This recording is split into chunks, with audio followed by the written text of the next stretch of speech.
اگلے دن دوپہر میں ہم سب ایک ہی ٹیکسی میں ایئرپورٹ کے لیے روانہ ہوئے۔ 5 بجے ہمیں کورین روانہ ہونا تھا، جبکہ شام 7 بجے سنا کی دبئی روانگی تھی۔ ایئرپورٹ کافی دور تھا اور راستے میں بہت رش تھا۔ ہماری فلائٹ کا وقت کافی قریب آ گیا تھا۔ ہم 2 گھنٹے کے سفر کے بعد مقررہ وقت سے کچھ پہلے بمشکل تمام ایئرپورٹ پہنچے۔ جلدی جلدی ثنا، تنزیل اور بچوں کو الوداع کہا اور ڈومیسٹک لاؤنج کی طرف لپ گئے، جبکہ یہ لوگ انٹرنیشنل لاؤنج کی طرف بڑھ گئے۔ ان دونوں بہنوں نے ساتھ مل کر یہ پروگرام بنایا تھا، مگر سفر میں بمشکل تمام 1 دن ہی ہمارا ساتھ رہا۔ یہیں سے یہ سبق ملتا ہے کہ زندگی میں تمام فیصلے اللہ تعالیٰ کی طرف سے ہوتے ہیں۔ اس دنیا میں ہمیں ارادہ کرنے کا اختیار ہے، مؤثر وہی فیصلہ ہوتا ہے جسے اللہ چاہے۔ لیکن اس دنیا میں ہمیں ایک اور عظیم موقع دیا گیا ہے، وہ یہ کہ آنے والی دنیا کا ہر فیصلہ ہم کر سکتے ہیں۔ قرآن کہتا ہے کہ وہاں تمہارے لیے وہی ہوگا جو تمہارا دل چاہے گا، اور تمہیں وہی ملے گا جو تم مانگو گے۔ اس حقیقت کو ہم جان لیں تو دنیا کے کھونے اور پانے کے بجائے آخرت کے کھونے اور پانے پر ساری توجہ ملحوظ رہے۔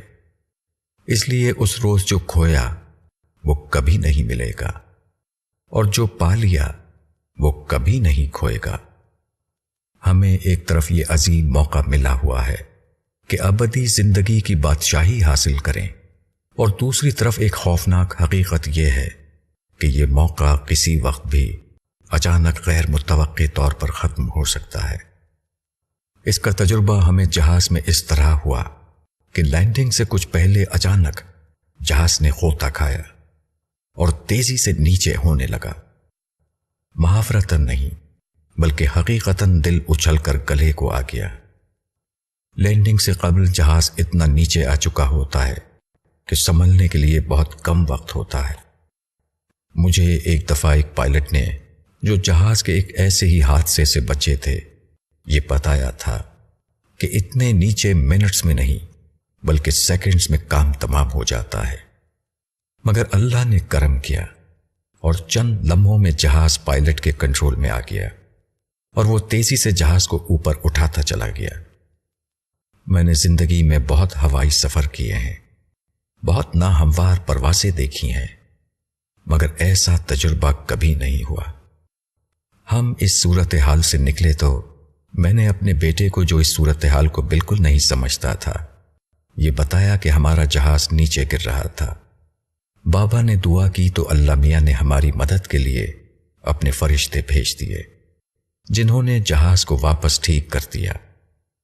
اس میں کیا شک ہے، اللہ تعالیٰ کی عنایت اور مداخلت کے بغیر اس جہاز کا واپس اوپر اٹھنا ممکن نہ تھا۔